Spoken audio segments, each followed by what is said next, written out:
the guy said that he was on the bus and he survived, by the way. He said, though, that when he was on the bus, that if anyone had smiled to him or said hello, he was not going to get off on the bridge and jump. Oh my God.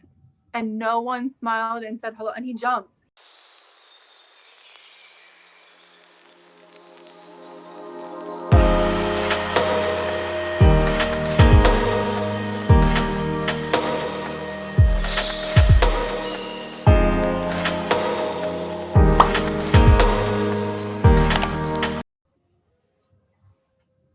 All right. Welcome back to the Happiest Sad Person Podcast. I'm Allie, migrating to my formal given name, my government name, Alessandra. And with me today, I'm very excited. I have an interesting guest. I would say a comical guest, and someone that is, even though I hardly know her, I would say one of the most genuine people that I've had the pleasure of talking to. Allison, how are you? I'm great. Thank you. How are you? Good. So let me give a little bit of a preface on how we came here today. As I mentioned in a previous episode, I am doing I did YTT, which is yoga teacher training through Brett Larkin's program.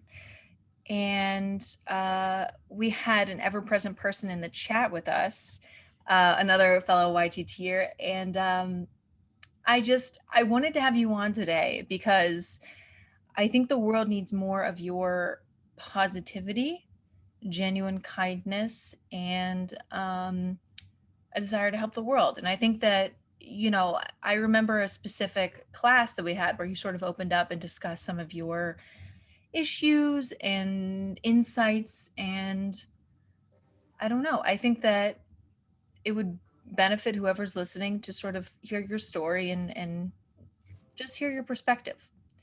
So, on that note, how was YTT? By the way, I deferred, so I'm the failed student. But no, I'm finishing next semester class, whatever. But how was YTT finishing up for you? It was fine. First of all, I think deferment is not a failure. I think that recognizing your limitations and your abilities is always a win. So if you need to press pause, that's okay. Okay. Yeah, no, thank you. Yeah. No, I was joking with that, but yes, that was the biggest. I hate the word grace because it can connotate with religiosity, which we can get into maybe. But I learned through this process, the most important thing was I gave myself grace in deferring. I could have stayed up all night for 10 nights in a row and finished it, which is what I normally did in college, but I didn't do that. I gave myself more time. I spent the money. I wanted to learn the stuff. So yeah, what about you? I didn't.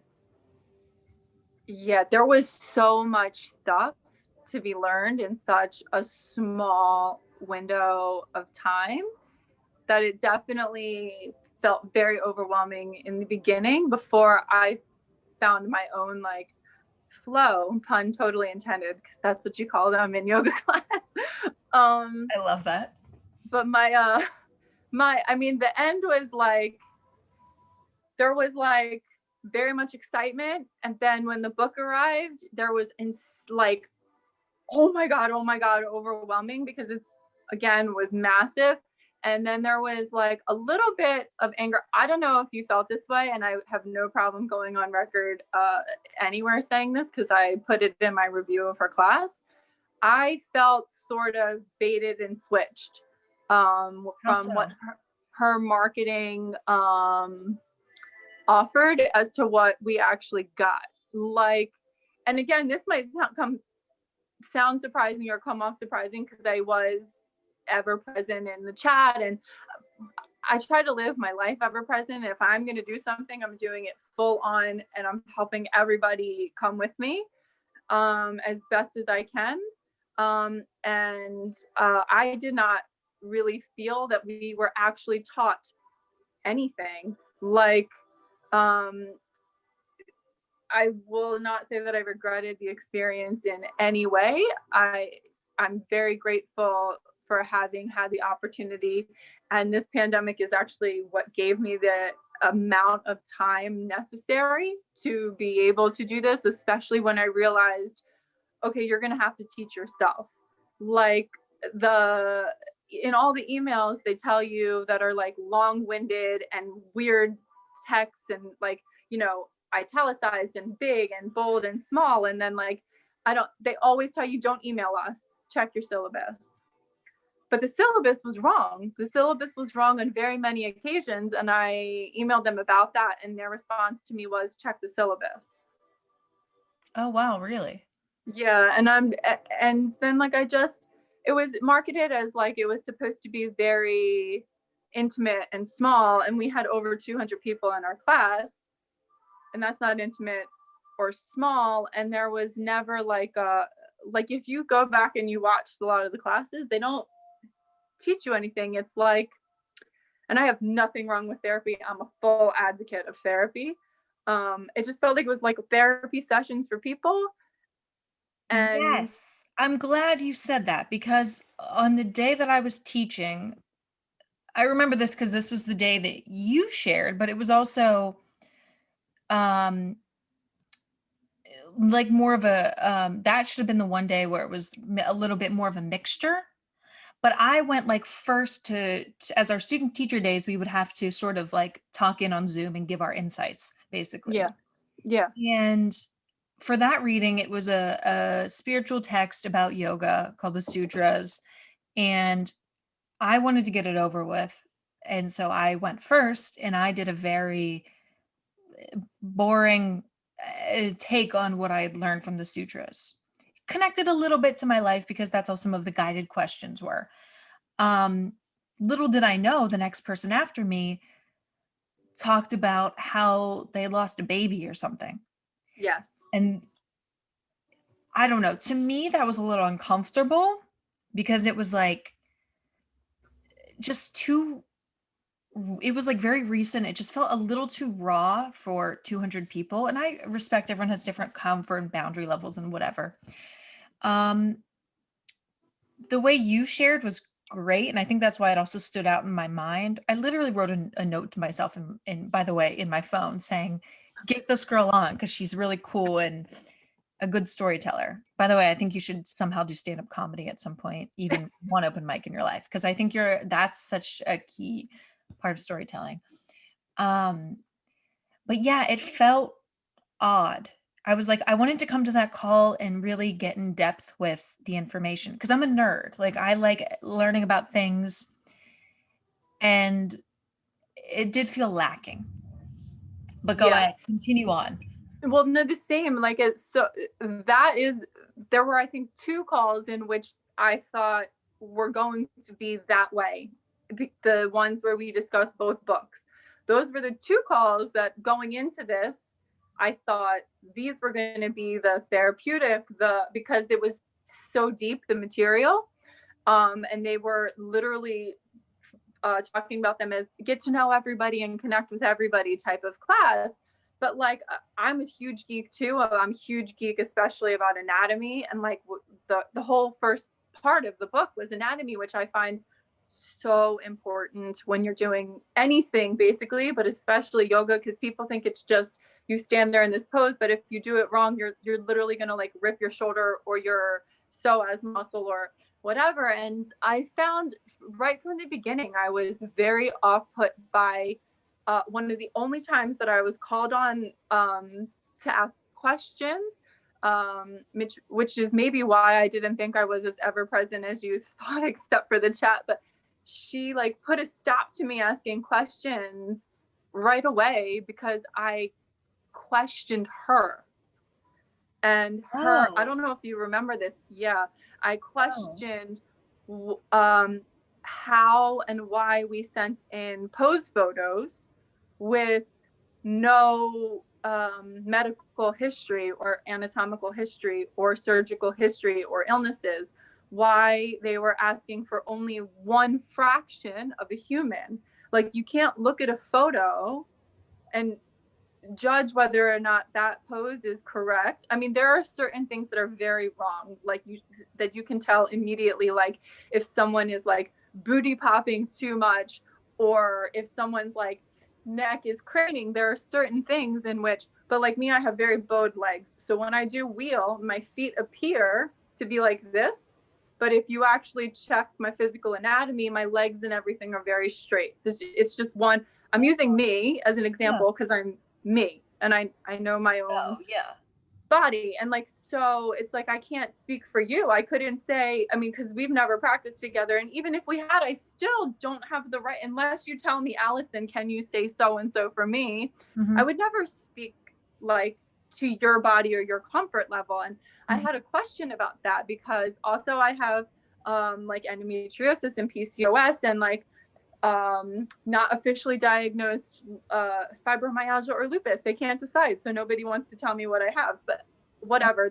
But what I'm saying is like, you know, these things all on some days I physically can't move my hips in a certain way. I've also had 5 surgeries across my pelvis. So like there are a lot of things that inhibit people.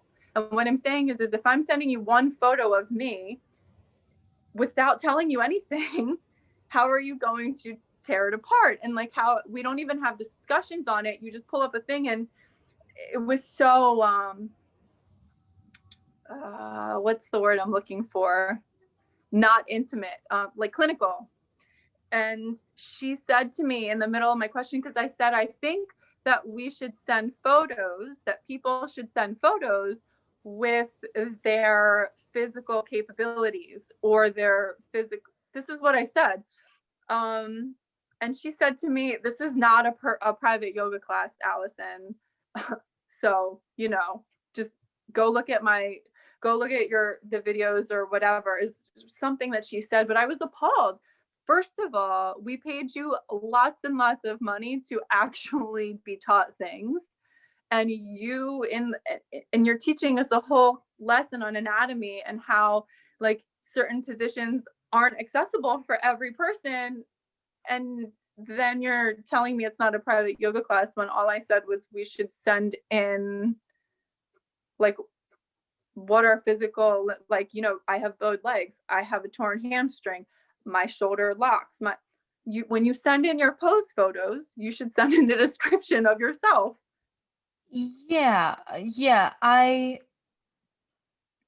That makes sense. And I was dreading, I think the reason why I didn't pick that up is because I was dreading taking photos of myself in poses. So I put it off to the very last minute like an idiot, and I finished them, but all that was at the end were the most difficult poses. And I didn't put that in my dense little head. And I was like, oh, so putting this off, it was a nice little punishment for me. I'm like, okay, this is what procrastination gets you, the most difficult poses that then you have to have on record of yourself being photographed. But yeah, my biggest qualm, which you kind of touched on, was how much material there was and the pacing. So for me, I didn't realize, so I had a lot of overlap with other things I was working on. I was also doing some campaign work for the Biden campaign. So election time was really important for me. And there was a lot of overlap. And I had also taken off a small amount of time because my brother had very kindly gotten a house in North Carolina to go on a hiking trip. And so I thought, okay, this is right before yoga. I'm just going to take this time and enjoy myself. I'm not going to get into this because I have so much trouble being present, and I'm always on to the next thing. And I'm like, I get my joy from doing projects. And so I thought, let me just take a step back. And so I did that, which I think, in my opinion, I wouldn't have changed. And I think it was good for me. And I don't think it was a mistake on my part. But when the class started, which was like the day after I got back, I didn't realize I was already behind. Because it was basically like you needed to have a month's work complete in advance. And I was a little upset. And that's the main reason why I deferred, because it got to be a month. I was initially like, in my opinion, it felt like you needed to have about a month's work of stuff done. And then I got a little overwhelmed. And then it became like, I was like a month and a half behind. And I was just like, this is so much stuff. And I spent a good amount of money. We spent a good amount of money on this class. Yeah, a I'm lot of fine with money it because when in a I spend money pandemic. on something, you know what I mean? Yeah. That's money's gone. Like I Yeah, always treat money like if I lend money to someone, it's gone. If I it's pay for something, gone. it's It's gone. gone. Yeah. Yeah. I think that's a healthier way to look at money. Oh, But 100%. we'll come back. I'm not, yeah. Yeah, abundance theory, right? Yeah. Um, which is healthy. There's enough money to go around for everybody. We can always print more. But yeah, I was just a little disheartened. And I thought maybe holiday times would have given us a little extended to catch up. But you know, when you get behind, and if you're not super diligent in catching up, you just get a little more behind. And I just thought, I can't rush through this. Well, the light gets dimmer, right? You feel like a little more and more like you can't breathe. Like the more time that goes by. Yeah. And then that resentment starts creeping up a little bit also, whether it's intentional or not intentional, because it did for me, because like her marketing is in hindsight probably should have been a red flag, because you can't find one bad review. And I'm sorry, not everybody likes everybody. And like you have had this thing out there, you said, for this is going on 6 years, you should have a bad review. You should want bad reviews.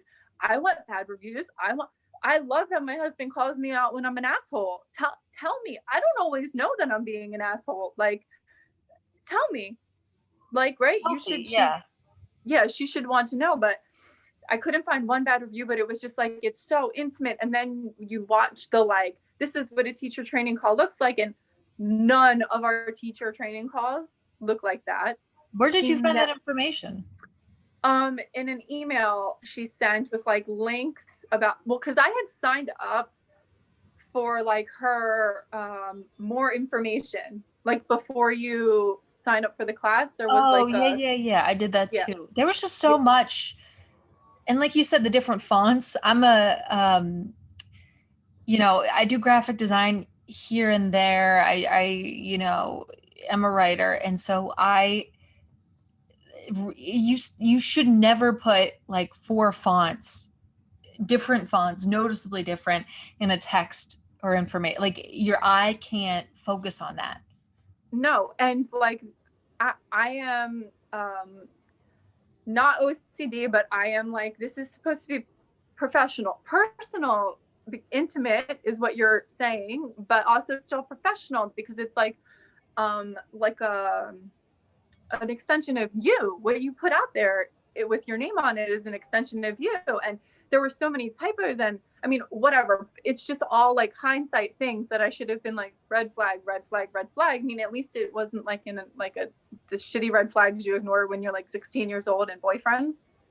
But but it just was like, I don't know. It was like you couldn't find one bad review, and it was said it was so intimate. And the first call, there were 116 people or something, and I'm like, wait. There are 3 different call days, and I called in on them all. Okay, I only stayed consistently. I called in every single Monday and Wednesday.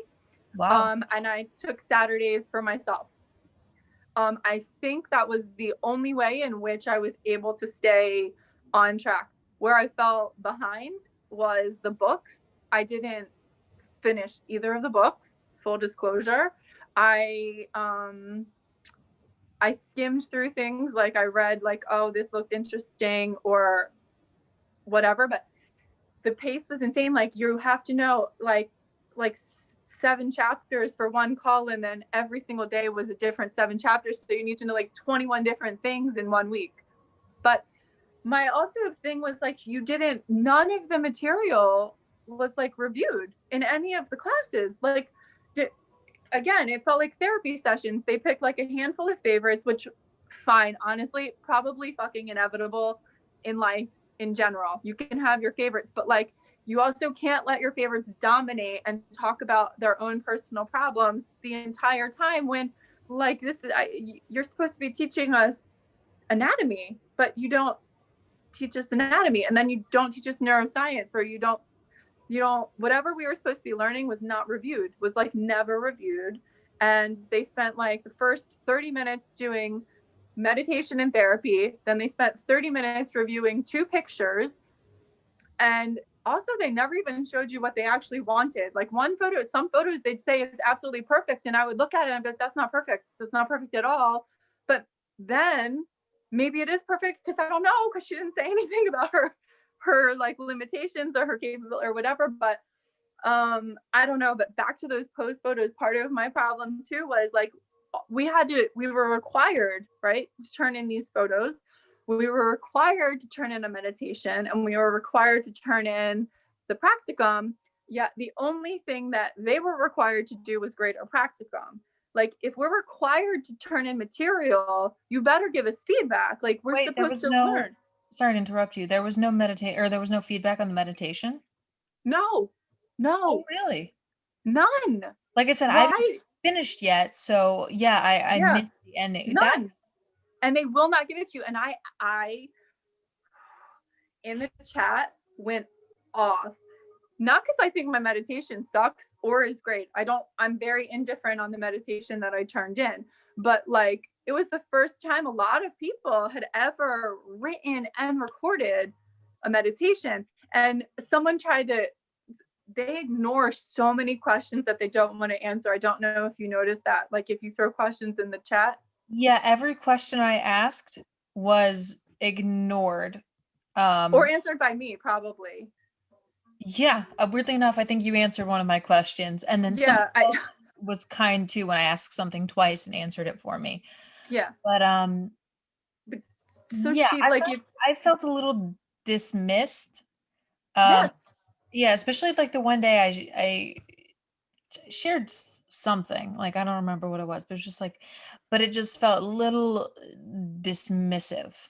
And it so is. when someone's dismissive, I immediately take that and I'm like, okay, I'll step back because I can sort of assess my position in a dynamic, and Yes, I can turn off, turn on, and I was just like, okay, pulling back. yes. Well, I have probably similar capabilities, but also like maybe more no, fuck that. Like, I paid for this, and this is like, so that's probably also why in the chat I was extra vocal, because I felt like if I'm like literally, so like Sailor Moon is like also like my second spirit animal, and I like fight for love and justice all the time. I mean, so cheesy, but anyway, I used to have the blonde hair. Do you remember? Now it's gone. Yeah, I was gonna say, yeah, you look a little different. Yeah, I have to get mine recolored. Feel like I personally feel dead with dark hair, but that's just me. I had been blonde for so long. This is actually, she did a very good job. My like natural hair color, which surprisingly I don't hate. It was just becoming so high maintenance in quarantine, like the blonde, that I was like, okay, I can't. And like, I started to feel like oddly enough, YTT made me go brown again, because I'm like, well, no. So I was talking all the time. Like, I was like, I feel like Brett's so disingenuous, and she never wanted to be on the calls. She was rarely on the calls, by the way. And she like use it's a blessing that she's pregnant and she could have baby, and that's all great, fine and well, but like, you also are running a business, and like but I don't, she was just never there. And I think she just kind of like allowed her being pregnant to be like, oh, an excuse, like I don't have to, but you didn't tell us you were pregnant for a very long time, and so the whole time you never seemed like you wanted to be on the calls, and you were always ready to get off as soon as you could get off. And like, I felt she's very disingenuous, and I felt like she just loves me. Did you by did you call into that free business call? No, when was that? Oh yeah, it was like after we had already supposedly graduated, which she turned into like that diversity call. Were you on that? Yes, I was. Yeah, that girl was a little odd is Yes, and is how I would describe it. yeah, and I don't feel that I think she perpetuated exactly what's wrong with industries, and she was not, I feel, inclusive or diverse. Like she made everything black versus white, fat versus thin. And if you want to talk about diversity and inclusion, you can't talk about just black versus white and fat versus thin. And also we need to discuss how health, like obesity should not be celebrated. That bothers me so much. Like no one is saying that you need to have abs or but obesity is really not okay. It's very dangerous. And like promoting body acceptance is great, but we should also promote health and health of mental health too. And don't just say I'm fat and I love being fat. Also, well, but but is this sustainable?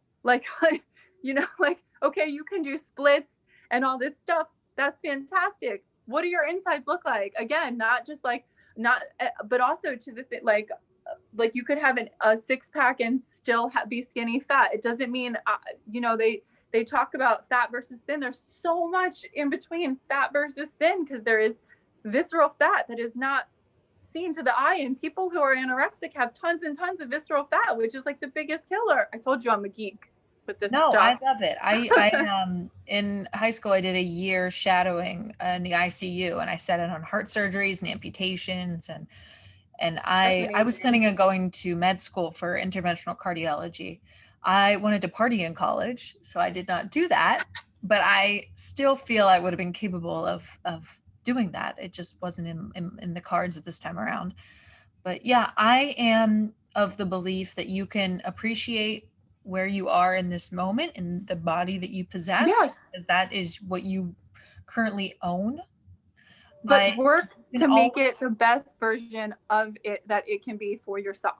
Yeah. And I think that obesity charges the United States so much money per year in health costs, and that's a major detriment to the insurance that's why insurance rates are so high, and why insurance companies can scam people, and why people can go into debt for healthcare costs and things like that. It's all a perpetual cycle, and it's all it really is. And they love it though, whoever they are, the system, the man, the whatever you want to refer to, they love it. That's where they want you to stay. Exploitable. Yeah. I mean, there's, I'm trying to remember the name of the book. It's a book about how basically the food industry in America was designed to perpetuate the healthcare system.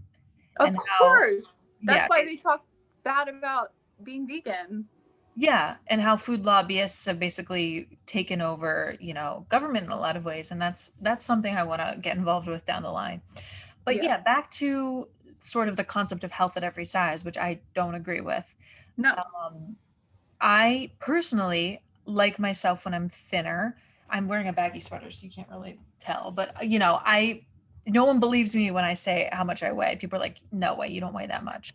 I'm like, no, I'm taller and more muscular build, but I like to run, and I did a marathon in Toronto in 2018. I had a health crisis that sort of put me out for a year, and then this happened, and so pandemic and that turned my life like everyone upside down. But I'm getting back into running, and physically you run faster when you weigh less. Do I need to lose weight? No, not really. But I would like to run faster. I'd like to run a sub 9 mile comfortably every time I run. And I physically need to weigh less to run faster. You've less body mass. 1 + 1 = 2. I mean, literally just science. Just science. Yeah, not even no judgment. And only science. Yeah. And if I'm this weight, which is just fine, or I don't know, lose 20 pounds and gain 10 pounds of muscle, and I'll 10-pound difference, because I could afford to gain, some more muscle. That's my choice. And I feel better when I'm thinner, not skeletal, because I've been skeletal and that doesn't look good on me. And I don't feel good, but to me, I want to pursue the highest health, and there's no shame in that. And there's no shame in No, being whatever weight you happen to be, but you can't no. delude yourself into thinking that you're not going to feel the health consequences at some point. And It's that's dangerous.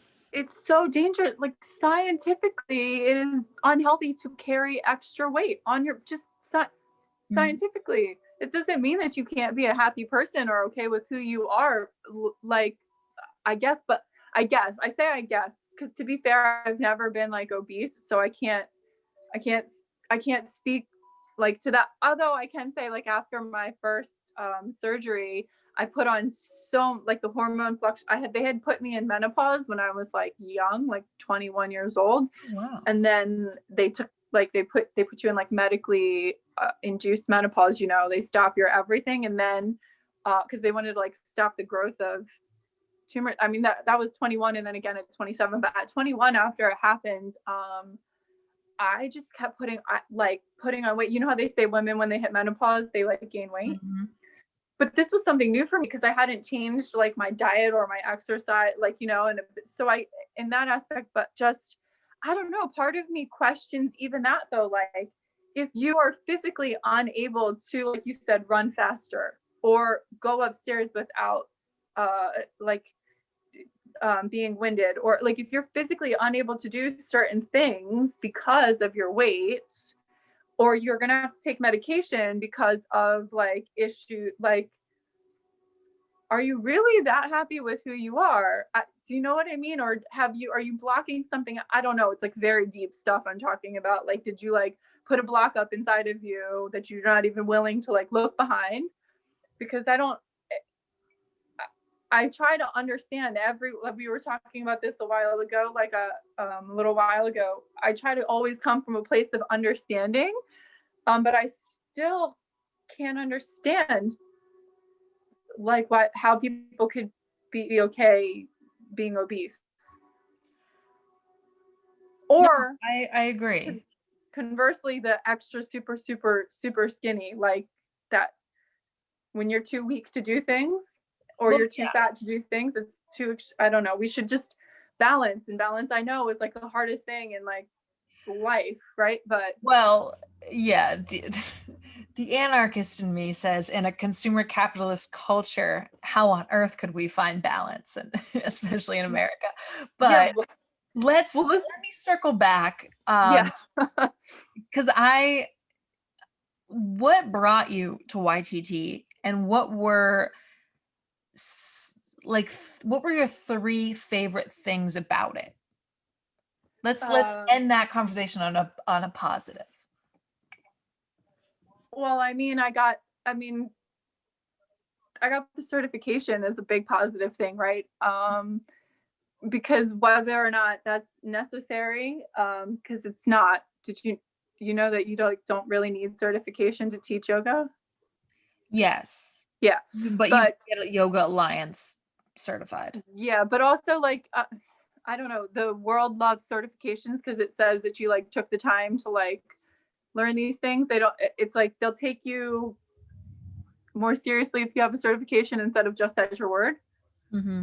I guess I don't know. I mean, I met very like you, very cool people. That was one of the best things. I don't know if we would have ever met. Like I lived in New York City. Used to like I we've never. Yeah, I got yeah. to yeah And I got to it was so weird. My meditation that I was paired with a person out of like 300 people.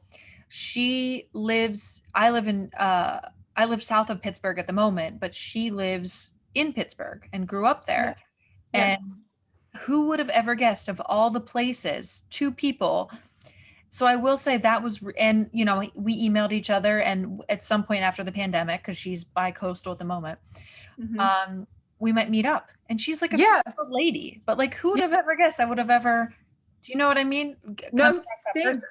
totally same. There's a girl, she lives in Virginia, and it's only like 3 hour drive away from my house. So like after the thing Nice. we're like, oh my god, really? And then there's one other girl, she lives literally like two streets down from the very first place I ever lived in New York City. What a weird, small, cool The world. world is very small, I know. But that was that was a great thing. I learned what I got from it also was that I could really teach myself things. Like I learned more about myself than like all of the materials in that book, I think, going through this whole class. And like it brought up all these things, like because no matter how self-aware you are or how like you, again, change is inevitable. So like when and everything's in fluctuation, and you can't, we have challenges every day and we have obstacles every day, and expecting yourself to always be happy and always be perfect is not like it. And like I realized, I always say you shouldn't have expectations, but I realized I had expectations. So I went against my own like advice and it didn't meet that. And then it was like, you were capable, because I've always been very I like if I'm in a class, I like want you to teach me things. Like I'm there to learn, I want you to teach me. And I have very bad, like, I don't know if it's really ADHD, I just don't know any other way to say it, because I'm very hyper. And if like I lose interest, it's very hard to reel me back in. And I don't, and if I find the energy is bad, it's very hard to get me to come back. And I didn't find Brett's energy genuine or anything. It like put me off so bad. But like I probably didn't open or read that book for like 2 weeks. I did come to the calls, but I was like, you know what? This is about no one but for you. You did this for yourself. You do this for yourself. And I did it for myself. I like went back and I opened the book and I taught myself everything. So I think that was another good thing. I learned more about myself, I think, and like flaws that I have that I should work on that maybe I thought were I was better at than I was. And Just when you think that you've found homeostasis, this is what I've learned in my short life. Yeah, it throws you for a loop, and then you're like, oh, self-development all over again. Yeah, like new growth. Oh, this shit is painful. Yeah, but it's exciting. I think that's the way I became more peaceful in life and in existence, was realizing that cycle. Yeah, I wasn't sure. like, whenever that would happen, that like earth-shattering feeling, I would be sent into a loop and be like, this is the worst thing ever. Life is over. And now I'm like, oh, new challenge, new path, Yeah. new chance to learn something, to give something back. Because I always think if you're getting something, you should always give something back. And I don't know, like that simple twist in my brain, it sounds so silly and cliched, but I'm like, oh, this is No, what life is perspective about. matters. Yeah, no, your perspective matters, because like looking at something like this and looking at something like this, you see totally different things, but you're standing in the same spot. Yeah. So, but I realized also that my certain things in life, when it's thrown upside down, I'm okay with. Other things in life, apparently I'm not okay with. Well, I think that too, I think this is also maybe why it became a therapy session. And I don't know why I'm being like a defendant of this. I don't know, but I think that this was such a weird time for everyone, and basically everyone's lives were like Oh changed yeah. irreparably from this pandemic. And so I think everyone came to this looking for like solace and almost like a therapy. And so I think that maybe that's what this became in a lot of ways. Yeah. And I'm not, again, really not against therapy in any way, shape, or form. I just think that they should have structured the class differently. Like we should have had probably way more student teaching time, because 4 minutes out of 4 months is insane. I'll agree. That was crazy, and that was Wrong. surprising to say the It, least. it was very like not yoga teacher training. But like we should have had more times in Jeddah. We should have had more than two student teachers, more than two teachers assistants, like more than two TAs, because we had Katrina and Jen 90% of the time. Like two people can't control 250 people. Like it's, Yeah. or how can that be, again, how can it be intimate? Like we should have just had, I just think it should have been structured differently, because if we had like more, like the group session, we reviewed all of the materials and like because the material felt like homework. So if you do homework, that means you should be being taught something, or like, so we should have like reviewed all of that and then gone into Jetta's, where like there are like 5 of us, maybe we'll say 10 people maximum, because they had 250 people. And like we could go into the same Jetta's every time, or maybe switch it up, it doesn't matter. But like then we would have had more time to like student teach and ask each other questions and like do that whole real therapy thing, instead of it being a clusterfuck in a chat room and nothing's reviewed. And to me, that wasn't like, you know, there are people asking real questions that they paid real money to have answered, and that they should know if they're going to teach people yoga. And you pick and choose, and like you said, dismissive is a good word, and you're dismissive about certain things that you don't want to answer. But I understand that not everything can be answered all the time. Like I get that, like but nothing was ever answered or reviewed. And then as soon as we went into Jetta's, it was student teachers taught 4 minutes, 4 minutes, 4 minutes, and then the class was over. And it's like, but like if it could have been structured much differently. And there was no like, you'd think that like they'd be doing poses and showing you and we could practice together. It should have been a whole lot of like yoga practicing Zoom sessions where everyone is practicing these poses at the same, it was, I don't know. Whatever. I think a lot of that was the time was spent in constructing the class on like creating the course program, and not necessarily the implication of it, or the application of it. So I think that, and I wrote that in my review as well, on a more limited scale. But yeah, I mean, to me, I think because you were more involved, you had more invested. I'm also not finished with the program yet. I still have to finish it. And I'm also, this isn't a good reason too, because now that this will be out in public, this is holding me accountable. So there's literally no excuse. I have to finish it, which I like. Yeah. I've finished every book I've ever read. I'm one of those people where I have to finish something, even if my, hands and knees are bloody and I crawl to the finish line. I have to finish it. But now that you have this knowledge, or self-created knowledge, that you've finished the program and sort of self-taught, what are you going to do with it? I want to like teach yoga and meditation to people in like rehabs or prisons, or like what are they called for underage kids, like, like detention centers and things like that. I want to help them and give them like more tool, and any tool that they can take into the real world that they can use before running back to their addiction or a bad lifestyle. I just want to, it's also the population that unfortunately people ignore. And I think they might be above homeless people, but in reality, a lot of them are the same.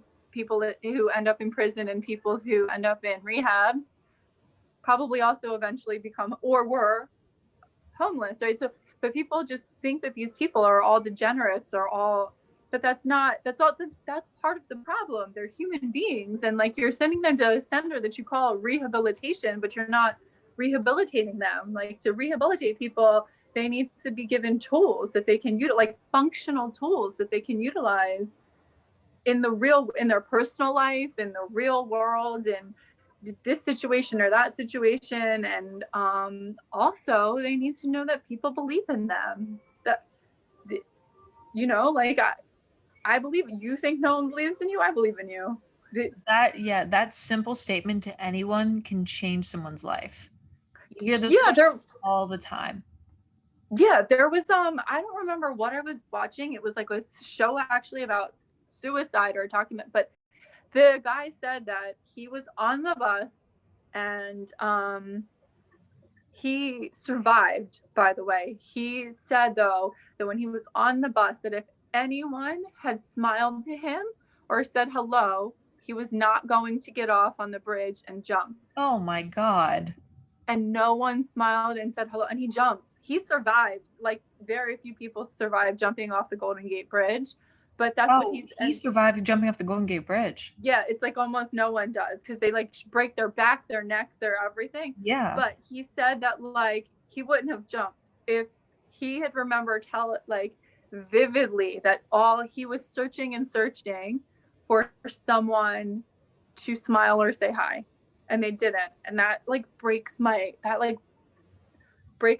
But it's very similar to like addicts. Like they're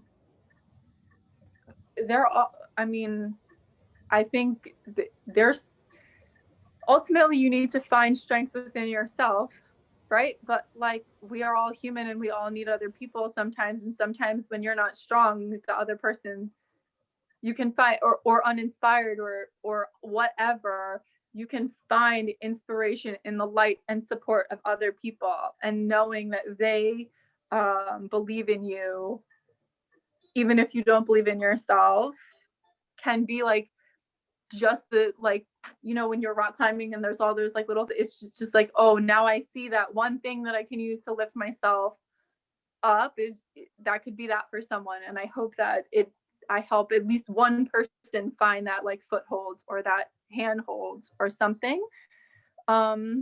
Because yoga in essence and it is not just a physical pose, right? It's like very spiritual and very meditative and very like you find that growth comes in the discomfort and it makes you sit in it until you know, like even if you think you can't do it anymore, you can do it and you find that you can do it. And sometimes when you realize that you can physically do something switches in your brain because physical activity changes chemicals, right? Yeah. And you're like, well, maybe I can do this like mentally also, because there's a disconnect for them and they don't realize that like your mental and your physical are very like interwoven. So I don't know, I just want to help. I want to help people. And I because who the fuck needs or wants to know Instagram influencer? Okay, I'm a cute girl and I have abs. Come to yoga with me. I'm envious of that, first of all. But no, I agree. And that's why I'm a very private person. So whenever I sought out this endeavor, being in public in a public forum scared me. Yeah. And I was also like, this is a large responsibility because if this just, I mean, so far, this is sort of me yelling into a well. I have some traction, but I need to, build something with this. But if it whatever becomes something, I want to make sure that I'm creating something that matters. And I don't know what that is yet. And I'm also working on a website with a concept that I have to sort of quell the materialistic consumerism and sort of migrate to a knowledge consumerism, which I think more people need to do, especially in the age of QAnon. That can be a whole other podcast. I'm already thinking, I want to have you on as like a segment if you'd ever be, because I'll come back. But yeah, I think that if you're going to put something out into the world, no matter what it is, whether it's yoga or content or anything, you need to have almost a mission statement behind it, or it becomes lost in this influencer lifestyle-y culture that has no backbone. So disingenuous. Also, it's so curated and like, I don't know. And I think that was my you put it into words when my brain could not, like 10 minutes ago. That was my biggest, so I got freezing colds. That was I think one of my biggest problems with her class. I realized that I was not going against my own I mean, I realized that I was going against my own advice to try not to have expectations, but there's to not have expectations, which I have now changed to try not to have expectations, because I think it's I mean, maybe it's not. I haven't reached clearly the point of having zero expectations ever, clearly. I'm pretty good at having no expectations when it comes from like people to people. that can sound really fucked up, but it's not meant to be fucked up at all. But that was one of my that's what made me so mad, is that like when you put something out there, it should mean something. And I did not feel like her class or anything meant anything to her. Like what you put out was so disorganized. And the thing is that yoga is supposed to, it wasn't yoga. Like I don't think that anything that we like went with the actual principles of yoga. I'm not even talking about the poses or anything, right? Like it, like you put out a book that had wrong information, like just basically very quick thing. You had supine twist as a seated position in the book. That's wrong. That's not a seated position. That's literally a supine position. But like the book didn't match the syllabus. The syllabus was a shit show. Your email. I was very, very mad that like, okay, so I found it in me to finish this. But like, do you know how many people I had reach out to me freaking out like that to me? Why, again, like, why were they coming to me? Coming to me. I'm not the freaking out that like that it is a shit show disaster.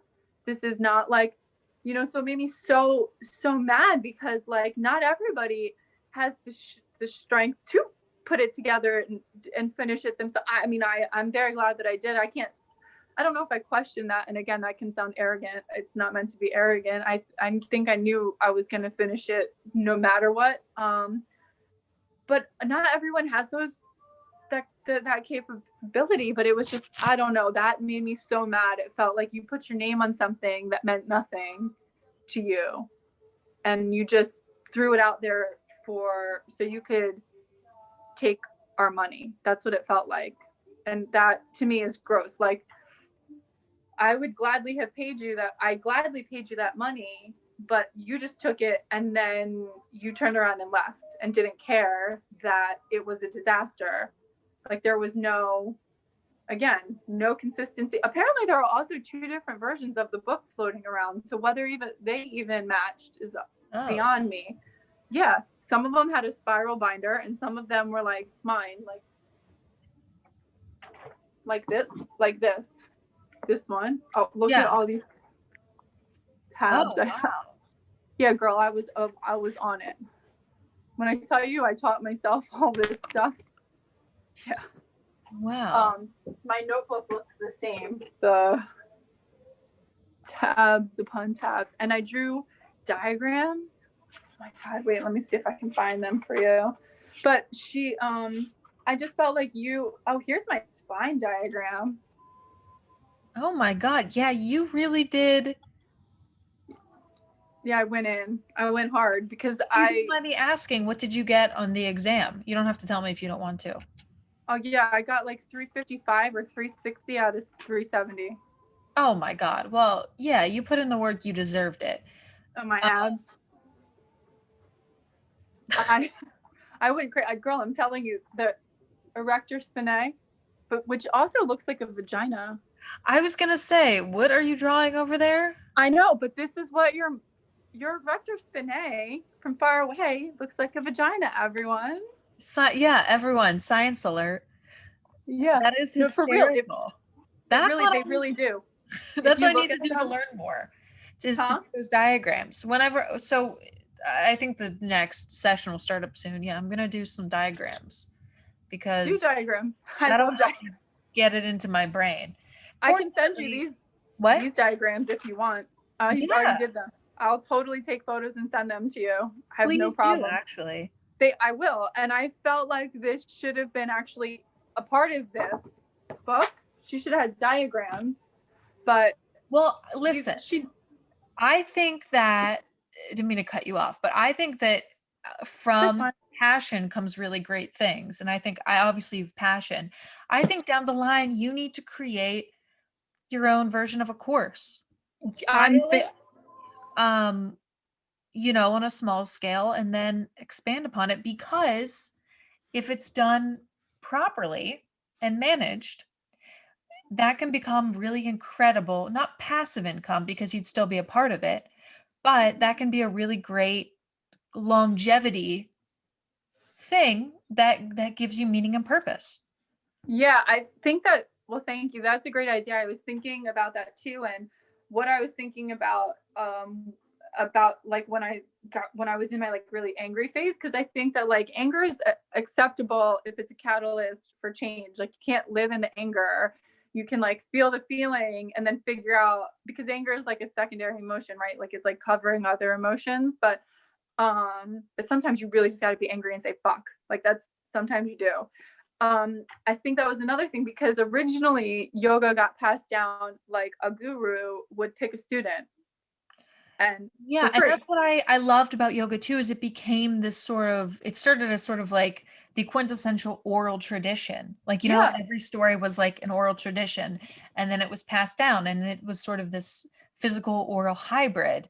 yeah, And I don't know, personally, as like a storyteller myself, I I love love that. this song. I think that's fascinating. Yeah, 100%.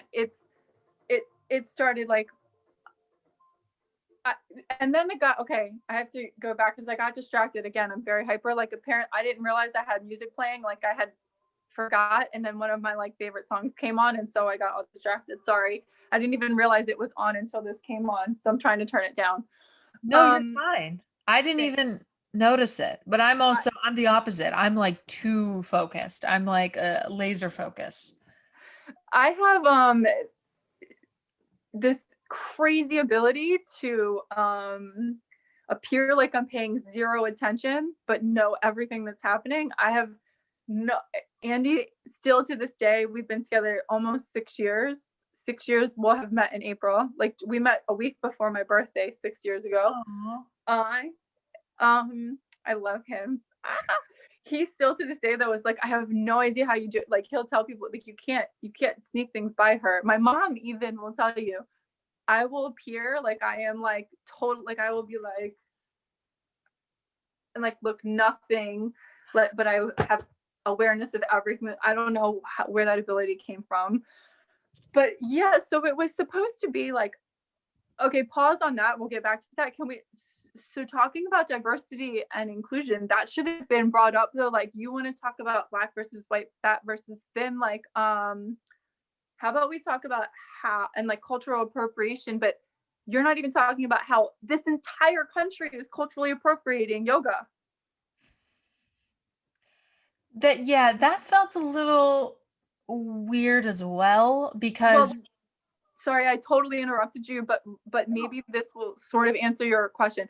I'm trying to work on the not interrupting things because like I just start talking it and be like, I wanted you to know that I relate, but also like it's okay to let other people talk. no, it's Um, I'm technically I should be the listener here. Do you know what I mean? I'm the question asker. So do not apologize. I need to apologize for interrupting. I I need don't to I improve don't my mind. interviewing skills. I loved dialogue. But so this girl was the girl who won Brett's uh free 300 or 500, I don't remember which 100-hour yoga course. She won the BIPOC, the person of color, the first ever scholarship for Brett to take her teacher training, but she already was certified by Brett before. And also, that call was not on her syllabus. That was supposed to be a graduation call.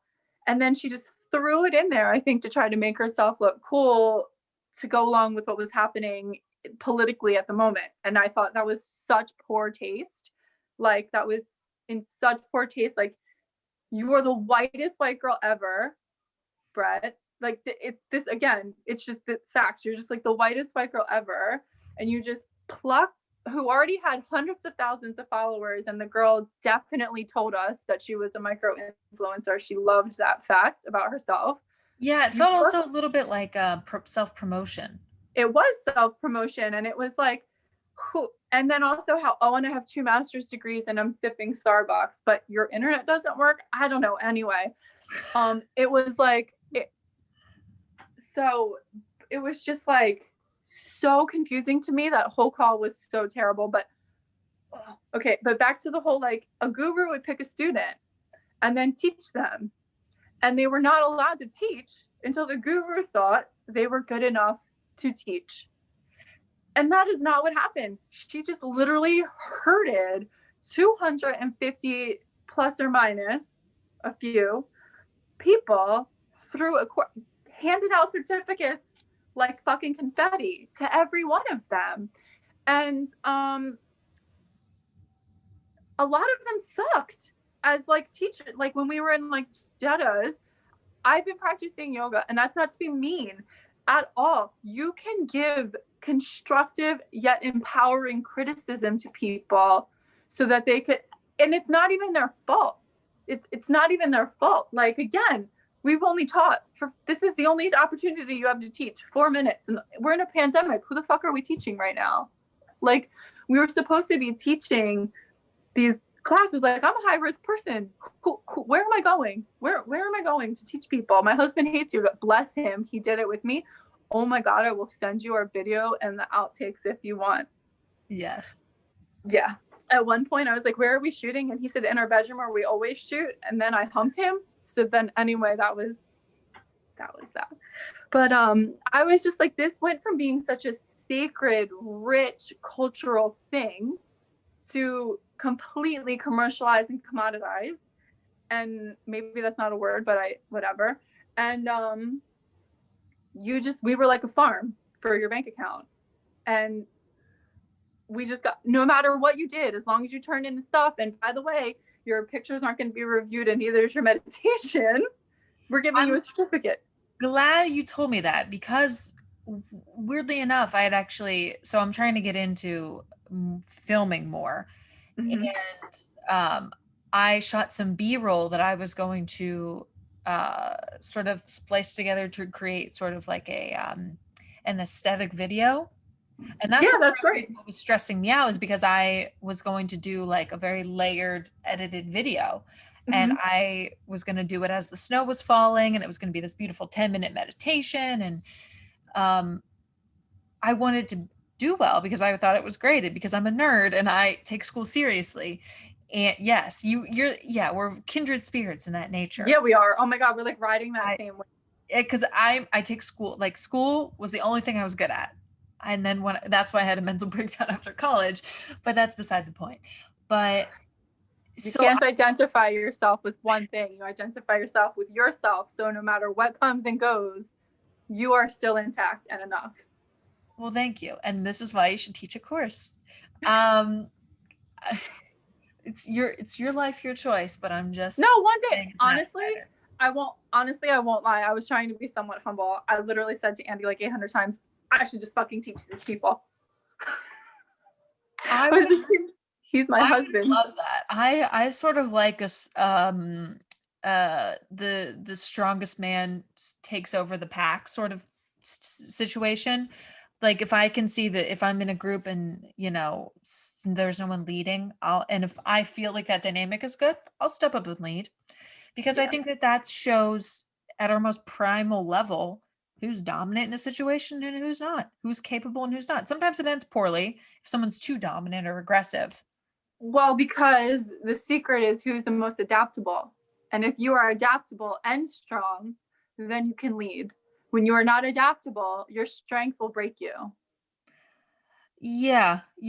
Because then you become rigid and not. Yes, and you have to. By adaptable, I also mean you can take the criticism. Like you don't feel threatened, because honestly, in a group, we're a group, so all of us play a role. So who cares if I'm speaking the most? It doesn't matter. You're important, and without you, then we wouldn't. Like the wheels turn in a machine because there's every single one of those links. If one of them breaks, it doesn't work anymore, right? Yeah, and that's what on a separate note, that's what a lot of corporate culture is missing. There's a lack of importance for the worker. Yes, but that was the lack that can be brought into this class. There was a lack of importance of the student. It was Brett wants our money, and Brett wants to always feel important. And if she feels threatened, then she dismisses you, and she doesn't take any criticisms. It wasn't even directly at you. It was like, maybe we should teach more. Maybe none of these things were ever implemented or ever anything. And like, that's bad. That's a bad thing. Like, you, again, it all comes down to change. Change is like inevitable. Maybe this worked for you 5 years ago, or maybe it was very different 5 years ago, but what's happening right now is not working. The class size is way too large. If you have 200 people, you need to have at least 6 TAs. Like, you need to have it broken down, like, or 10. I would say 10 TAs if you have 200 people. If you can't handle 200 people, don't have 200 people. It shouldn't be about taking that amount of money from 200 people just so you have money in your pocket. It should be about, what can I give you the best version of myself and of this. And if that caps at 30, that caps at 30, and that's fine. That's okay, because now you know that these 30 people are getting a full-on experience of everything that they need. You're not just passing out pieces of paper, like, again, like confetti falling on New Year's Eve, because that's what happened. Do you know anyone that didn't pass? Yeah, one person, and she doesn't know why. Really? Well, I don't know if she didn't pass. So I know a lot of people who've gotten their certifications who, and I'm not sorry that I'm saying this, so I'm not going to say, God, please forgive me, who I should probably not have, I would never take their class, at least from what I saw. Do you know what I'm saying? Like, from what I witnessed, and from like your practicum thing that I watched, because I am not a teacher, and you know how many practicum videos I've watched? I would never take your class. And that's, again, it's not me insulting you or them as a person. It's like, I don't think you're ready. I don't think you're ready to teach a class. And if I don't think you're ready, then you probably shouldn't have passed. That doesn't mean that in like the future with more guidance, you won't be ready. It just means that, like, I don't need you to tell me to lift my butt 2 centimeters and move it to the left. Like, you know, like very, very, that's, like, yeah, rigid, regimented teaching. Yeah, that's, yes, because they're literally like reading scripts. And sometimes I get it. I 100% get that there is like an energy and a flow and a spirit and things that you can't teach people. You know what I mean? Like, I get that, and because we're all individuals, but like, also, like, I don't know, they just weren't taught. You could tell by the way that they were teaching that they were not taught.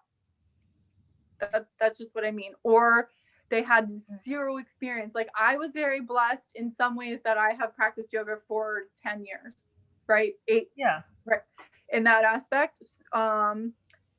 I was cursed also because I practiced for 10 years, because now I only go to advanced classes and they don't use very many cues. So me teaching a beginner is very hard. So that was like, oh my God, me and Andy, that was hilarious, because like he had no idea. And I'm just like, this.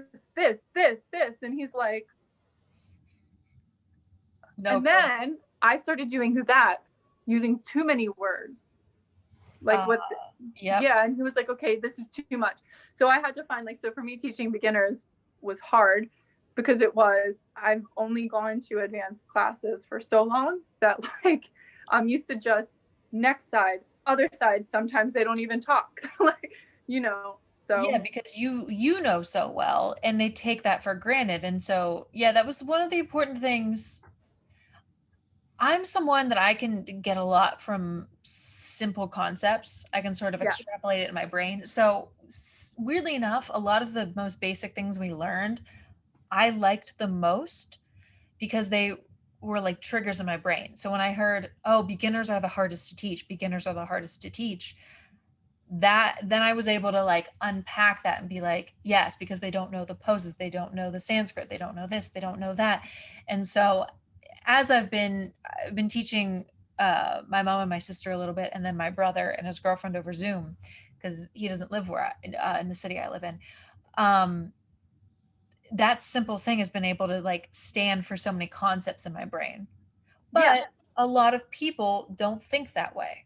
Not saying the way that I think is better or worse, but everyone has a different learning style. Therefore, everyone has a different teaching style.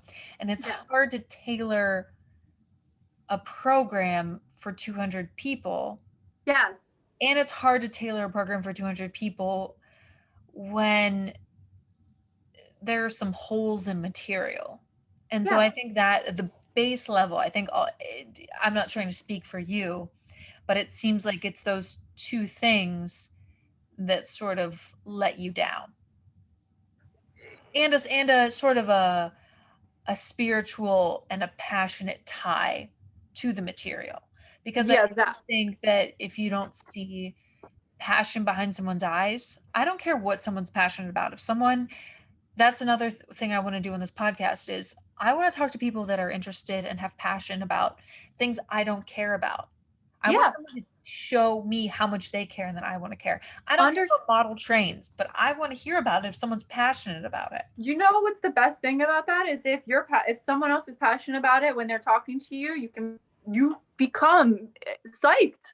Mhm. Like psyched about it when you know it's genuine. You're like, oh my god, tell me about that train. Wait, what? That Yeah. train can do what? How long did it take Exactly. you to do that? Wow. And like, it's again, you're coming from wanting to understand, which is an amazing, amazing thing. That should be like all of society. If every, oh my god, that would be like, I pray that the whole society could look at everybody with understanding, but You never instead, you never know. I think we're in, oh, we're in a huge transition. yeah, a weird cycle, and I think everyone's trying to find meaning. And I think some people have found meaning in um a flawed leader, if you catch my drift. Yeah. A certain orange leader that Yeah, with amazing hair. Isn't the hair the best? oh, oh, if I could I get that wish. beautiful straw color, Uh, King Midas, right? Everything Floats in the touches air like turns feathers. to Yeah. painted acetate gold. But yeah, I think other people have found baseless conspiracy theories. I think other people have found spirituality. I think I'm positive for the future because I think that we've realized what we've been doing hasn't been working. And I think Yeah. a lot of things are going to implode and they have been imploding. And Yeah. even with the GameStop Reddit conundrum, I'm Yeah. assuming you've heard about that. Of course. Listen, I don't know. Some people don't care about And they shut themselves $500. off to everything, which is a problem. Yeah. Yeah, yeah. If someone doesn't get something, they just go, no thanks, no thanks. Mm-hmm. And that's my Mm-hmm. biggest pet peeve when someone goes, I can't get it at the first 5 seconds, so I'm out. I'm like, no, read about it. But I think people are angry at the system and it's expressed in different ways. But Well, even it's inherently flawed.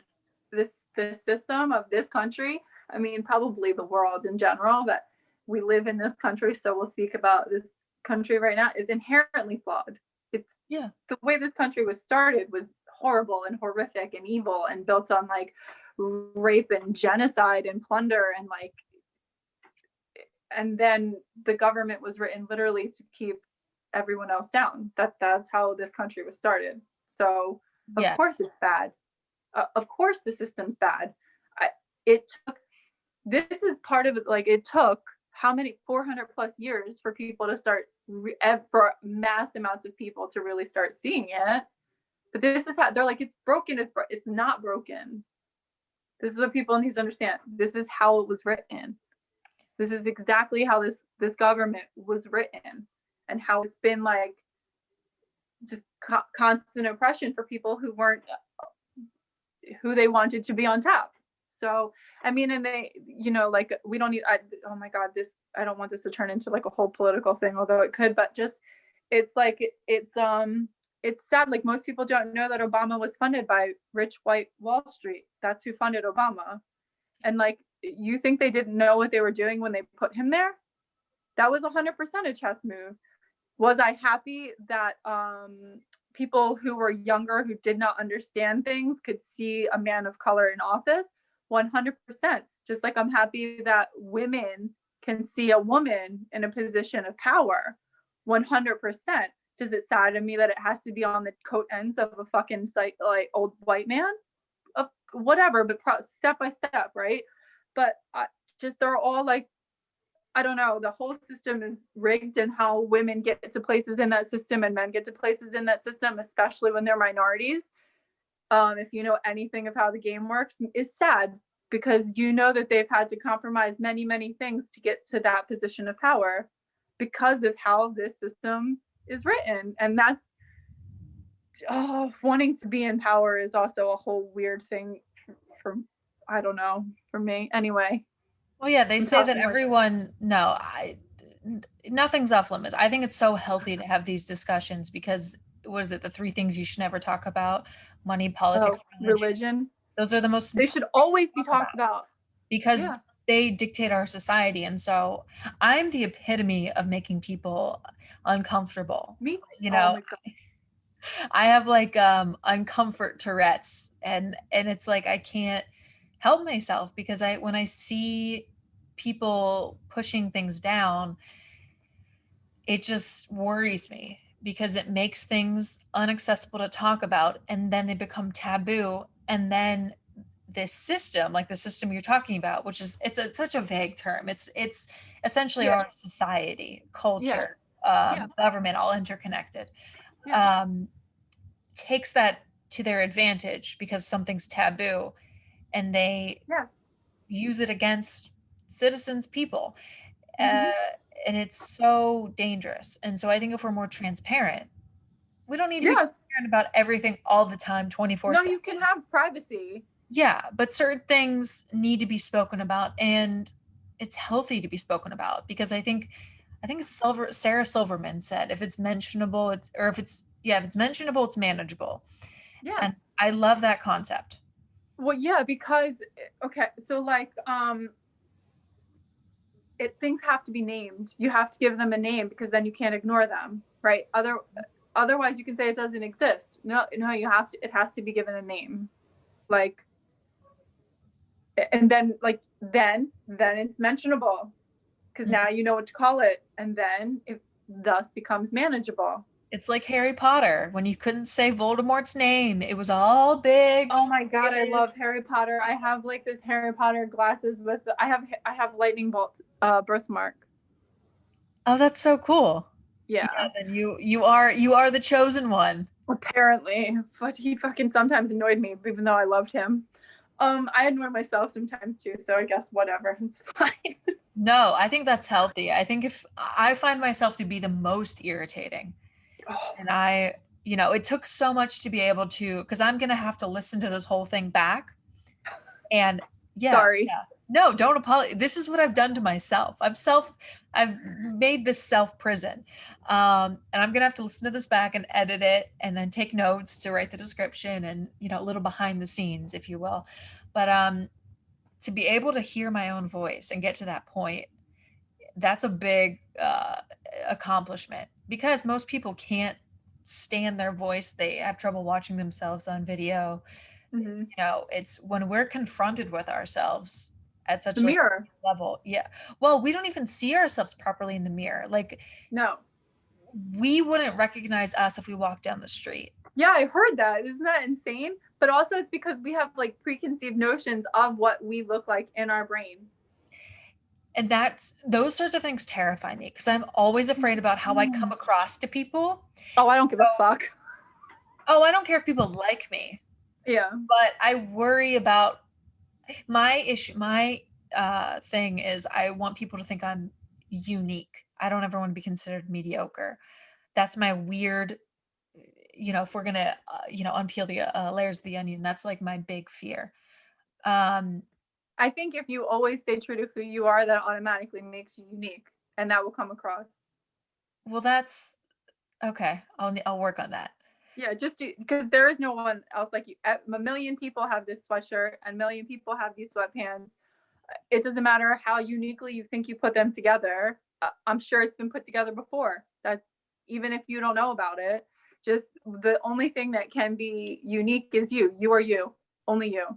I am the only version of I am only me, and you are only you, and that is the most unique thing that you could ever possibly be. So long as you are always that, no one will think you are mediocre. And if anyone thinks that you're mediocre, they have very big self-esteem issues within themselves. Wow, that's a very nice pep talk. Thank you. You're welcome. It's not gonna. It's still. When something's deeply in your brain, it's never gonna flip that switch. But I think it stems from needing to be a person of value in society, and needing to be not important per se. I don't need to be like the best or the top or whatever, but I don't want to be a footnote in history. I want to be maybe a small part of a chapter, if that makes sense. If that It doesn't makes sound sense. I want to, but I also want to create a legacy of doing good, no matter on what scale. I want to leave this place better than I found it. Yeah, of course. Like on your epitaph, she left every place happier. Yeah, I want the earth to be a little cleaner, and I want people to be a little happier because of me. It will just continue to be genuine, and they will. And if you are a footnote or you aren't in there at all, that doesn't mean that you didn't exist. Like, what is that like if you're in writing, then you live forever or something, right? Like, Yeah. but art, I don't know. I think if you can I don't think that it's wrong to have desires, ambitions, or goals. I don't think that at all, but I think that you should not miss the journey, and that the journey is, I don't know, like if you're overly concerned with making sure you're a chapter, probably you will become a footnote. Not always, but unfortunately with the like maybe. I don't mean that to be like fucked up. I'm trying to explain, like my brain has like all these thoughts right now that I'm trying to like I don't know, just also you have to understand like okay, so like what a chapter is to me could be different than what a chapter is to you.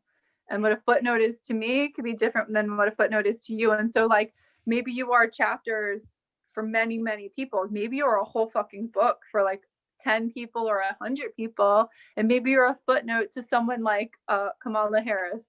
And so what? You're a footnote. If someone used you as a reference, that's a big thing. That, but someone, to that person, you were their book. You're always going to be a chapter and a footnote, both simultaneously, always.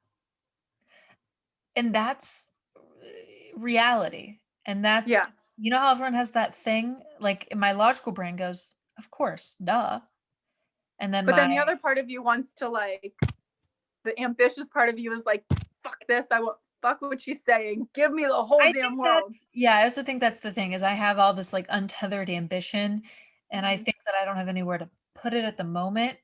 Mm-hmm. And when you don't see a reward for something you're doing, just in general, like you feel like, what's all for? It's why people who want to lose weight stop trying, because they don't see it right away. It's the same concept. Yeah, and that's why I'm really, like you said, enjoying the journey. I'm finding a way to really enjoy, like I'm writing a book right now, and I'm writing X amount per day. And that change in just doing that journey has allowed me to get over a fourth of the book done so far in this 2021 alone. I never would have been able to do that before, because I would have thought I needed to write the whole thing perfectly, like a big chunks of time. And I would have thought about the end constantly. I would have been like, okay, let me get this done. Well, then you're not actually living now. Like, I don't know, maybe this goes back to like experiences that I've had, but like, if you think of life like a game, or I don't know, like a better way to say it, and whichever, but like the reward is that you get to play. That's your reward, because so many people don't get to play, and so many people get their chances taken away to like early, or but there are also people who like people don't get to play, and the fact that you get to play is a reward in and of itself. And so like whatever comes to fruition from that playing is just bonus. Like, fine. What do you mean by playing? living. I said, if you think of life as a game, like the reward is that you got to, because everybody's like, I'm going to play the game and I want to win, but that's not the point of the game. I love that. I've never equated the semantically living with playing. I think that's a really cool concept. Thanks. I like that. I think that, thank you. Use it, take it. I think that maybe, I don't know where that's lost. Because I probably lost it in my early 20s too. Like as children, we play. Everything we play. Everything's a game. Everything is fun and joyful. And even the shitty things that we can find, oh, that was shitty. Oh, okay, it's over. Like as kids, it was like, it's the worst thing in the world. And then it's fine. And then like whatever, we go through society and get shaped in that. Somehow we forget to play. But yeah, and we're always trying to just revert back to being a kid. Because to me, I'm always like, why am I so immature? Why am I so mature? I'm like, no, I think I'm just enjoying my existence. And I don't yeah, think that's bad. no. And I think that again, like what definition of maturity are you using? Like it's True. immature. So like it's immature to, I watched a movie the other day about like, so this kid genius, he's a genius, and you see he's handling, it's called The Book of Henry. He's like handling his mom's whole finances, her whole schedule, her whole this. He's like, all this stuff. But and he discovers that his next door neighbor, she's getting abused by her stepdad. He just like, he watches it through the window. Anyway, I'm telling you the whole movie. Sorry, spoiler alert. He like ends up dying because he had a brain tumor and he had a seizure and he died. But before he died, he had written out a whole plan in a notebook, like a whole notebook on how he was going to save his friend, because he tried to save her in that, like, he went to the authorities and the guy was the stepdad was the police commissioner, whatever. Anyway, my whole point is he made his brother give this notebook to his mom if he died, so that she had to carry out his plan. And his plan was to kill her dad. Oh, well. That's immature. That's coming from like a 11-year-old's point of view. That's immaturity. Not, I'm gonna go do cartwheels in the park. That's not being like immature or enjoying the joys of life right now. That's not, so what definition of maturity are you talking about? Like that, there's a lot more mature way to go about like saving a child from child abuse, not like murder, so in that aspect, it's like it was very innocent. And he because he was so logical and like a genius, he thought that was the only way to do it. It's not the only way to do it. That's just because he was 11. Like that's all he knew, right? And I think the joy, what is the Mary, I don't know, for whatever reason I'm thinking about like Mary Poppins. Like, everybody at some point, like we all started off with like Mary Poppins bags. Like our hearts are like Mary Poppins magical bag. They're like magic, and you just open it up and anything can go in it or anything can come out of it. And at some point, the bag just becomes like some jigsaw puzzle, and you just keep searching for pieces that fit into your heart. And if they don't fit into your heart exactly how you want them, and they're not shaped exactly how you need it to be, then it's bad and it's wrong and it's whatever. But really, it was Mary Poppins magical bag. Like, what did you like? Put the bag back. Just, you have room to love everything. And that's not immature. And the problem is the society thinks that that's immaturity, but it's not. It's actually great maturity to have like love and space for like everything. I'm not saying that you need to give your entire energy to everything that's not sustainable either, but to approach everything with love and understanding and kindness, I think that that's grave maturity. And to look at things from like a magical, magical, for lack of a better word, perspective is also takes great courage and great maturity. Especially as you get older, again, because everybody's walking around with these like rigid puzzle pieces, hearts, and like, well, now you're never going to find that piece, because what you don't know that you're doing is you're changing the shape that you want every time, because you're always going to find flaws in everything, but you don't want to look at the flaws in yourself. So you're just going to blame the other person that it doesn't fit. But really, anyway, so. No, I totally get what you're saying. I think I'm living currently in a very traditional area, traditional community that follows traditional societal and cultural norms. And this is where I grew up. I came back to where I grew up. I've never fit into those norms ever. And so I'm realizing there's more than one way to live, if that makes sense. I'm a little You're late to the game. My okay. mom says I You're find never a late. long way around the mountain. And Yeah, so that's okay. You guess what? You got to see more beautiful things. Who cares? I took the path You less arrived. traveled. And guess what? There's going to be other paths to take. Good for you. Thank you. And I'm finally realizing it paid off in other emotional ways. Yes. I'm grateful. Anger turned to gratitude, which I think is a major transition, and it makes your life better. But yeah, I'm realizing that I can be a child at heart in so many ways and grow up and still be an adult and pay my bills and function and whatever. But aside from that, and paying my taxes, I can be however I want to be, Yes. and it doesn't matter.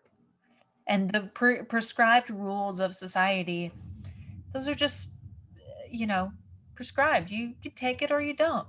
And you can deal with the consequences. I've had a lot of negative consequences from living outside of society in a lot of ways, and I am fine. I made that choice. Yeah, So but I you get made to it. deal with the There's no one. consequences. And Mm-hmm. that's the thing. Now it's my choice. And it Yes. feels right. And so that's how I know Yes. I'm making the right choice in this moment. If I want to re-enter society, I can. It's always going to be there and to some degree.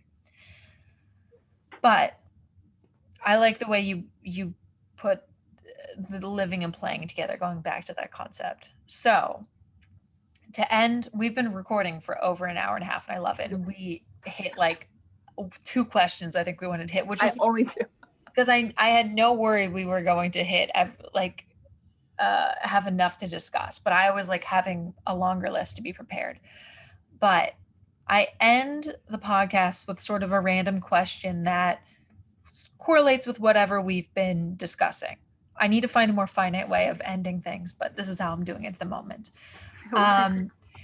So in relation to what we were just discussing, what is something, it can either be a tangible thing or an experience or really anything at all that's bringing you joy in this moment, either today or later on today, or just something that's bringing you joy, because I think we all need a little Oh my more. God, I have like this was like the easiest question for me because it sounds so cheesy and everybody thinks that it's like bullshit, that I'm such bullshit. I find joy in everything. Everything. Like this conversation, joy. This cat right here sleeping next to me. Live the dream. Like joy. My husband is downstairs playing his game and he's because I'm up here.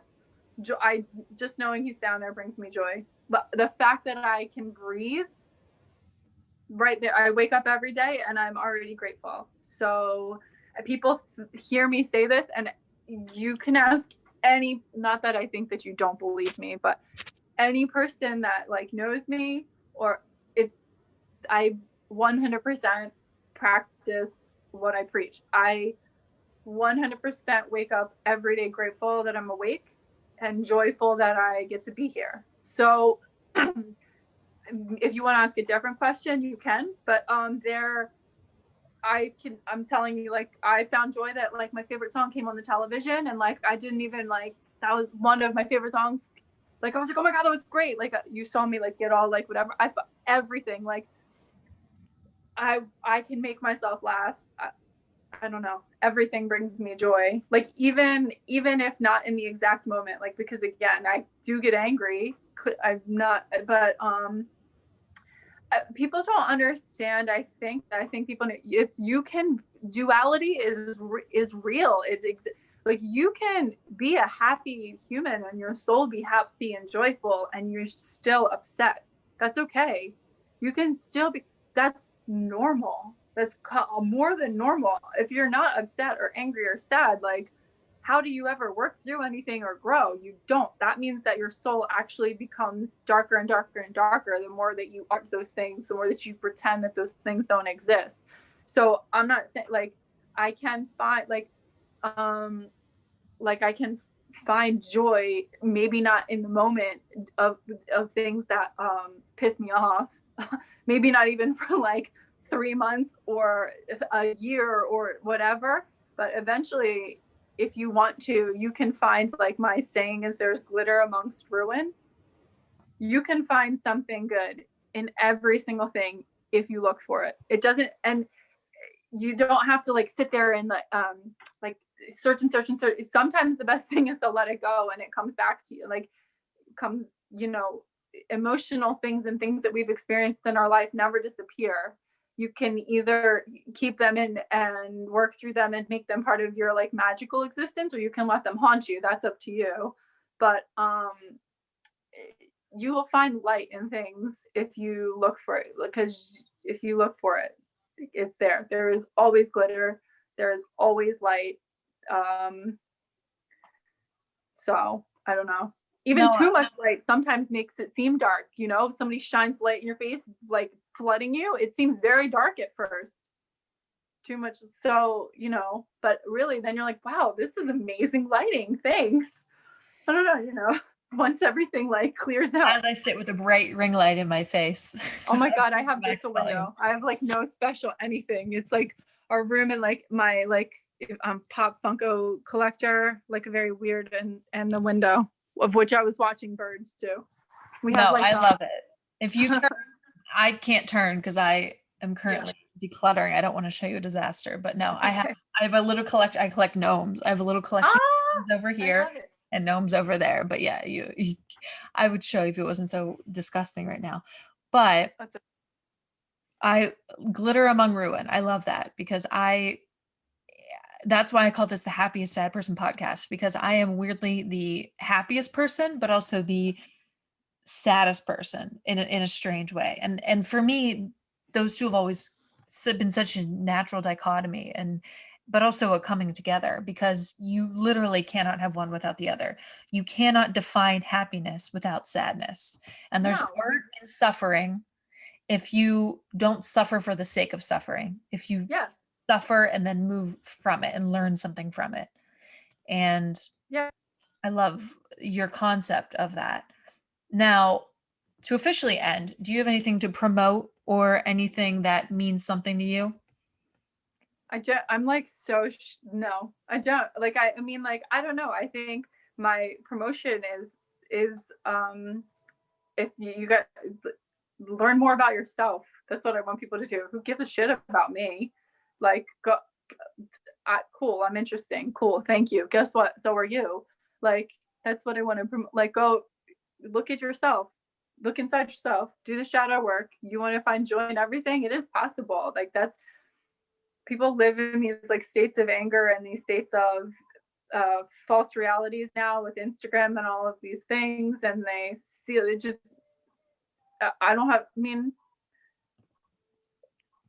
everything is interesting. The world is amazing and interesting. Look outside. Look outside of you. Oh, so hold on one second. No, on that note, I'm gonna give a tangible concept so if you want to learn about yourself, do a journal prompt today, speaking to whoever's listening at the moment, and write the things that bring you joy, and write why they bring you joy. Because sometimes when you find out why something makes you happy, you can then tie that to a career or a hobby or a person or an emotion or something else. And that simple connection of what the thing is that brings you joy and why, or what it makes you feel, can really change your life. And smile to people. Smile. Smile. If you see, I know with masks on you can't really, but if you can see it in the eyes. In the eyes, yes. If you can, fortunately my eyes don't crinkle around the corners, thank God. Mine do. That's what getting old does. Yeah, you can't even, trust me, you can't even tell. I'm envious. I'm buying my new face skin thing this week, which is supposed to really lift my face up. But I can't help myself. I'm compulsive. Eat well. We didn't talk about that. We can do it at another thing. I'm telling you, people ask me, I'm saying like farm before pharmacy. Like, and I mean farm as in vegetables, not animals. No, yes. Yeah. Take whatever medications you absolutely require. Yes. I am someone that requires 2 medications to survive. No. I'm not saying no to, dude. No, I know penicillin. phenomenal creation. I just mean like treat your like what goes inside of Start with the basics and then migrate outward if you need it. But yeah, oh my god, if you're diabetic, like 100% take your insulin. Oh my god. No, I'm not against like medical science at all. At all. No, it's funny. I used to think weirdly, my thing about medication was I can't take medication because what if I go camping and forget my medication? That was my mentality of why I didn't want to go on medication for the longest time. Camping all the time.